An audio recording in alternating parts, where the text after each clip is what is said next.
En los años 90 y principios del siglo XXI, bueno, pues, fueron diversas guerras, sobre todo en la zona del Golfo, en la cual, bueno, pues, hubo dos. Y bueno, pues las guerras actuales nada tienen que ver porque hoy en día son a través bueno, atentados de grupos islamistas radicales, que yo luego lo repetir, no todo el mundo musulmán son radical, solo es un porcentaje, que son al final, solo es un porcentaje muy mínimo, que son al final los que meten por parte occidente a todo el mundo, es decir, no. Y claro, la primera guerra del Golfo Pérsico fue, bueno, pues algo totalmente diferente, ya que, bueno, pues parecía que a lo mejor con la caída de la Unión Soviética, el bloque soviético, iba a haber una paz relativa en el siglo XXI, pero en realidad no fue así. Desde los años 90 los conflictos militares se han centrado en tres regiones. La primera de ellas es Oriente Medio, que además continúa hoy en día, zonas, pues Israel, con el grupo terrorista Hamas, o Libia, o Líbano, o Siria, o Irak, o Irán, bueno, pues todo lo que fue en su momento el Imperio Turco, donde destacaron las dos guerras del Golfo. En segundo, se han producido conflictos en Yugoslavia, con la caída del comunismo, que provocó una eclosión étnica nacionalista, y en la zona del Cáucaso dio lugar a durísimas guerras. Finalmente, África ha sido escenario de numerosos conflictos muy sangrientos. Claro, pero para resumir más o menos esto, es decir, se han producido guerras en Oriente Medio, que continúa además en Oriente Medio hay una conflictividad brutal. Destacaron dos guerras, las guerras del Golfo, que fueron. Luego los conflictos en Yugoslavia, cuando cayó el bloque comunista, bueno, empezaron a producirse una eclosión étnica nacionalista. Y luego la zona del Cáucaso, lo mismo, con la caída de la Unión Soviética, es decir, sí, el bloque soviético dio lugar a durísimas guerras. Y luego también en África se han producido conflictos muy sangrientos. A principios de agosto de 1990, las tropas iraquíes invadieron el pequeño emirato de Kuwait. Se iniciaba el primer conflicto tras la Guerra Fría. Era, por tanto, un conflicto que se rigió por unas nuevas reglas. Causas de la invasión de Kuwait por Saddam Hussein, que gobernaba de forma dictatorial el país, fueron de diversos tipos. Causas económicas, causas políticas y causa de política internacional. Es decir, era tres puntos. Pero vamos, el objetivo al final fue que comenzó la Primera Guerra después de la Guerra Fría, un conflicto con nuevas reglas. Y claro, las causas de Saddam Hussein por parte de la invasión de Kuwait fue pues, las causas económicas, de política interior y política internacional. La primera, las causas económicas. La economía iraquí se hallaba totalmente arruinada tras la larga guerra que el país había mantenido con su vecino Irak.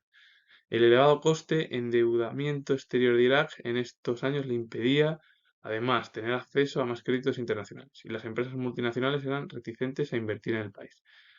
Por ello, la ocupación de Kuwait tuvo como principal objetivo obtener los recursos financieros para poder construir Irak mediante la explotación del petróleo kuwaití. Irak, las causas económicas fue porque tuvo una guerra con Irán que fue muy larga, que duró además 8 años, y luego además tuvo Irak un elevado endeudamiento exterior porque le impedía al final tener acceso a más créditos internacionales. Las empresas multinacionales eran reticentes de invertir en ese país. Y el objetivo al final de Irak, ¿qué fue? Pues bueno, pues, atacar Kuwait para obtener los recursos financieros, sobre todo, pues eso, explotar el petróleo de Kuwait con el objetivo de ingresar económicamente.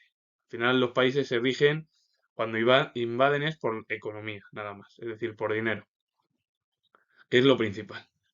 Causas de política interior. Aunque el régimen de Saddam Hussein presentó a su sociedad al final de la guerra como una victoria, la mala situación económica, las escasas ventajas territoriales lograles, la militarización de la sociedad y el elevado precio en vidas humanas y prisioneros cuestionaban su discurso triunfalista. En estas condiciones, Saddam Hussein necesitaba ofrecer a su pueblo un triunfo que pudiese acallar el descontento. Claro, el régimen de Irak, con Saddam Hussein, lo que presentó fue a su sociedad iraquí, dijo, hemos ganado, y el país está en una situación económica mala, las escasas ventajas territoriales logradas fueron nulas y tuvo muy poca ventaja territorial. Se militarizó a la sociedad, se elevó el precio de vidas humanas, es decir, murieron muchas personas, tanto, bueno, de todo en general, y luego hubo además prisioneros. cuestionaban su triunfo triunfalista. Es decir, él lo vio como que habían ganado a Irán, tal, pero es que la mala cosa, la mala situación económica, las ventajas territoriales que logró Irak, la militarización de la propia sociedad, las vidas humanas que se perdieron, los prisioneros que hubo, él dijo, ese discurso al final se cuestionó que no fue triunfalista. En estas condiciones, Saddam Hussein lo que necesitaba al final es acallar al pueblo para que no le derribasen del gobierno. Como al final hacen todos los dictadores y cualquier gobernante que no celebran elecciones democráticas. Pero es así, ¿eh? Es todo así. Causas de política internacional. Saddam Hussein sabía que para invadir Kuwait necesitaba el consenso de las grandes superpotencias. Creía contar con el apoyo o al menos la neutralidad de la URSS, enfrascada en sus problemas internos, pero suponía que Estados Unidos y los países occidentales se mantenían neutrales. Los hechos no tardaban en demostrar que se equivocó. Claro, el objetivo al final es invado Kuwait, pues tener el consenso de las dos superpotencias y más que la Unión Soviética fuera neutral, tal, y el objetivo al final porque la Unión Soviética se encontraba en unos problemas internos brutales, es decir, estaban en esos años que el comunismo caía. Y supuso al final que Estados Unidos y los países occidentales, es decir, los aliados de Estados Unidos, se mantenían. Todo esto se equivocó. Pero vamos, que el objetivo al final es, como había tenido una guerra larga con Irán, había malas previsiones para el país, y el objetivo al final de Saddam Hussein es obtener petróleo de Kuwait para obtener dinero. En el interior se presentó como que habían logrado la victoria. En realidad había la economía iraquí estaba mal. Las ventajas territoriales de Irak fueron muy malas. Se militarizó a la sociedad. Hubo muchas vidas humanas, prisioneros. Y él dijo, pues para callar más o menos a las masas de su pueblo, como hacen todos los dictadores. Y el objetivo al final es tener el apoyo o neutralidad de las grandes superpotencias y los países occidentales. En agosto de 1990, Saddam Hussein comenzó la invasión de Kuwait. Esta fue respondida finalmente y muy rápidamente por la ONU, mediante una resolución que exigía a Irak la retirada incondicional de sus tropas. Poco después, la misma organización le aplicó sanciones económicas. Estaba claro que Estados Unidos y los países occidentales no aprobaban la anexión. Las gestiones de la URSS para convencer a Saddam Hussein y llegar a un acuerdo también fracasaron. Este fracaso condujo a que contra la dinámica de la Guerra Fría, la Unión Soviética y Estados Unidos colaborasen como aliados en la resolución de un conflicto. Claro, en agosto de 1990 comenzó la invasión de Irak sobre Kuwait. La ONU respondió rápidamente. Además, dijo de que Irak tenía que retirar de forma incondicional sus tropas del lugar, es decir, de Kuwait. La misma organización también le aplicó a Irak sanciones económicas. Y claro, estaba claro que Estados Unidos y los países occidentales no aprobaban la anexión. Y la Unión Soviética también realizó gestiones para vencer a Saddam Hussein, para llegar a un acuerdo, pero al final fracasó. Nada. Entonces este fracaso condujo a que, contra la dinámica de la Guerra Fría, la Unión Soviética y Estados Unidos colaborasen como aliados en la resolución de un conflicto. Es decir, al final se vio como la primera vez en la cual la Unión Soviética y Estados Unidos colaboraron en un conflicto contra una invasión por parte de Irak, bueno, de Saddam Hussein sobre Kuwait. Es decir, que fue algo, pues bueno, más o menos también era el contexto económico, político interno de la Unión Soviética y externo en general y los problemas que había. Claro, desde el mismo mes de agosto Estados Unidos comenzó a acumular tropas en Arabia Saudí, posible acción militar. El 20 de noviembre la ONU autorizó el uso de todos los medios necesarios para obligar a Irak a retirarse de Kuwait. Este hecho permitió que se formara una amplia alianza militar contra Irak. 37 de ellos 10 musulmanes. Aportaron tropas en mayor o menor cantidad, pero claro, quien más aportó fueron Estados Unidos y Reino Unido. Al final, en el mismo mes de agosto, Estados Unidos pues bueno, acumuló tropas en Arabia Saudí, pues sí tenía que llevar a cabo una acción militar. El 20 de noviembre la ONU autorizó el uso de todos los medios necesarios para obligar a Irak a retirarse de Kuwait. Es decir, no, el primero no había que bombardear, sino a través de el diálogo o cualquier otra cosa. Pero, claro, al final, ¿qué pasó? Que se produjo una amplia alianza militar contra Irak, que fueron 37 países. De esos 37, 10 fueron, bueno, países musulmanes. Y siempre, bueno, pues muchos países aportaron más o menor cantidad de tropas, etcétera, etcétera, etcétera. Pero quien más aportó al final fue Estados Unidos y Reino Unido, que eran las grandes potencias, claro. Apoyado luego por la comunidad internacional y con una importante fuerza militar en el terreno, el presidente estadounidense George Bush, padre, dio un ultimátum a Saddam Hussein. Debía retirar las tropas antes del 15 de enero de 1991. Poco después del vencimiento del ultimátum comenzó el ataque aliado, la llamada Operación Tormenta del Desierto. La enorme superioridad de la coalición aliada en armamento y estrategia militar permitió no solo desalojar a las tropas iraquíes del Emirato, sino también ocupar parte del territorio del mismo Irak en algo más de 40 días. Claro, al final el apoyo de la comunidad internacional, fuerza militar que tenía el terreno, al final, pues, George Bush, padre, es decir, el presidente electo, que además fue vicepresidente con Ronald Reagan, le dio un ultimátum a Saddam Hussein, que si no retiraba las tropas de Kuwait antes del 15 de enero de 1991, el objetivo al final iba a hacer un ataque aliado. Lo utilizó en la llamada Operación Tormenta del Desierto y se vio además que, bueno, como la coalición aliada tenía un gran armamento, una gran estrategia militar, desalojó a las tropas iraquíes del Emirato de Kuwait rápidamente. Pero es que además también ocupó parte del mismo Irak en solo 40 días. Entonces, para resumir, Irak ataca Kuwait, la ONU dijo que tenía que retirar las tropas de forma incondicional de Kuwait e incluso la ONU aplicó sanciones al país. Estados Unidos y los países occidentales no aprobaron la anexión, la URSS intentó convencer a Saddam Hussein para que no realizara el ataque e invadiera Kuwait y al final se vio pues, esa colaboración entre Estados Unidos y la Unión Soviética. Entonces, desde el mismo agosto, Estados Unidos acumuló tropas en Arabia Saudí con el objetivo de realizar una acción militar. El 20 de noviembre, la ONU autorizó el uso de todos los medios necesarios para que Irak se retirase de Kuwait y el hecho al final fue que 37 países en esa alianza, 10 de ellos eran musulmanes y quien, bueno, pues aportaron más o menor medida, bueno, pues tropas o armas, etcétera, etcétera. Pero claro, quien más contribuyó fue Estados Unidos y Reino Unido.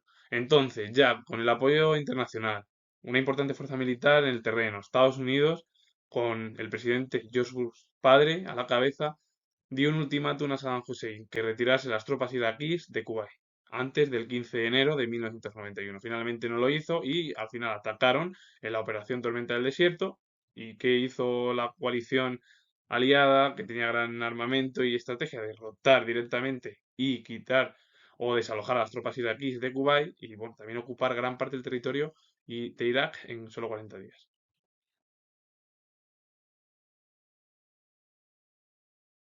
Esta guerra tuvo importantes efectos en la política internacional. Introdujo elementos de división en el mundo árabe. Irak quedó como un estado paria, aislado y marginado de la comunidad internacional, sometido además a un embargo económico que castigó muy duramente a la población iraquí. Asimismo, los palestinos que apoyaron a Saddam Hussein perdieron numerosos apoyos políticos y económicos. Claro, al final una de las consecuencias que sucedió, pues, eso, produjo una división en el mundo árabe. Irak quedó como un estado paria, aislado y marginado de la comunidad internacional. Tuvo además un embargo económico que castigó a toda la población iraquí. Y asimismo, bueno, pues los palestinos que apoyaron a Saddam Hussein perdieron numerosos apoyos políticos y económicos. La presencia de tropas occidentales en Arabia Saudí, sede de los principales lugares santos del Islam, alentó el desarrollo del fundamentalismo islámico, radicalmente contrario a su presencia. Igualmente se produjo un divorcio entre las autoridades de muchos países árabes y sus opiniones públicas, mayoritariamente contrarias a la guerra y al apoyo de a las tropas occidentales. Esta separación contribuyó también a la aparición de movimientos islamistas. Claro, se ve que había tropas occidentales en Arabia Saudí, que fue además bueno, Arabia Saudí al final que su religión es el Islam, alentó también el desarrollo del fundamentalismo islámico, radicalmente opuesto a su presencia. Y luego hubo una división y divorcio total entre muchos países árabes en torno a las opiniones públicas, porque muchos de ellos estaban bueno, contrarios a la guerra, es decir, iban en contra de la guerra y además tuvieron eh, alianzas con Occidente, es decir, porque hubo además apoyo a las tropas occidentales. Pero todo esto provocó al final el islamismo radical que hoy en día vemos, sobre todo viene de los años 90, es decir, el terrorismo en sí internacional viene justo cuando empezaron las guerras del Golfo, la primera. Y luego Estados Unidos y la Unión Soviética comenzaron a colaborar en la solución de los problemas internacionales y en particular en la búsqueda de un arreglo del conflicto Oriente Medio. Claro, al final Estados Unidos y la Unión Soviética, su objetivo era colaborar para solucionar los problemas internacionales y sobre todo más en el conflicto de Oriente Medio. Pero claro, el papel hegemónico lo ostentó ya Estados Unidos. Entonces ya se puede llamar, bueno, a este periodo pues como mundo unipolar. Y tras el conflicto, el régimen de Saddam Hussein fue sometido a un duro embargo económico y su espacio aéreo quedó controlado por Estados Unidos y Reino Unido. Como fue derrotado Saddam Hussein, Irak tuvo un embargo económico brutal y el espacio aéreo, bueno, quedó bajo control de Estados Unidos y Reino Unido. Que es que al final los puntos de eso es que es verdad que Irak queda como un estado aislado, marginado, pues en torno, y paria además, en torno a la comunidad internacional. Tuvo un embargo económico brutal y eso castigó a toda la población iraquí. Y Saddam Hussein, bueno, pues como los palestinos le apoyaron, perdieron también apoyos políticos y económicos. Hubo divorcios en los países musulmanes porque estaban en contra de la guerra y sobre todo en Arabia Saudí, que había tropas occidentales y muchos de los países musulmanes dieron el apoyo a las tropas occidentales. Pero eso contribuyó al islamismo radical, es verdad, movimientos islamistas, etcétera, etcétera, que viene pues eso de las últimas 3 décadas.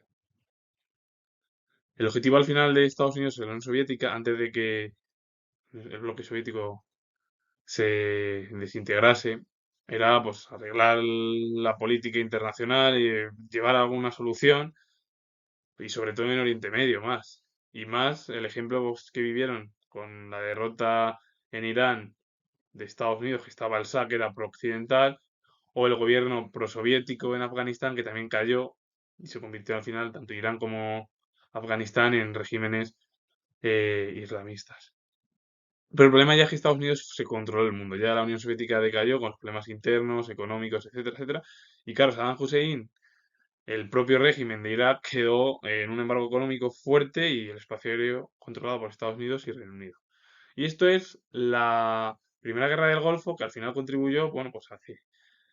Sí, es verdad que derrotasen a Saddam Hussein, tal, y el ultimátum y el apoyo de la ONU, y luego provocó, pues bueno, pues al final luego pues el radicalismo a lo mejor por parte del islamismo o el terrorismo internacional. Yo lo único es explicar un poco esto y esto es uno de los problemas que siguen surgiendo en Oriente Medio. Así que con ello finalizo y comento que tengo el grado de historia y si os ha gustado este vídeo, darle a like, poner comentarios, suscribiros si os ha gustado este vídeo. Mando saludos, adiós.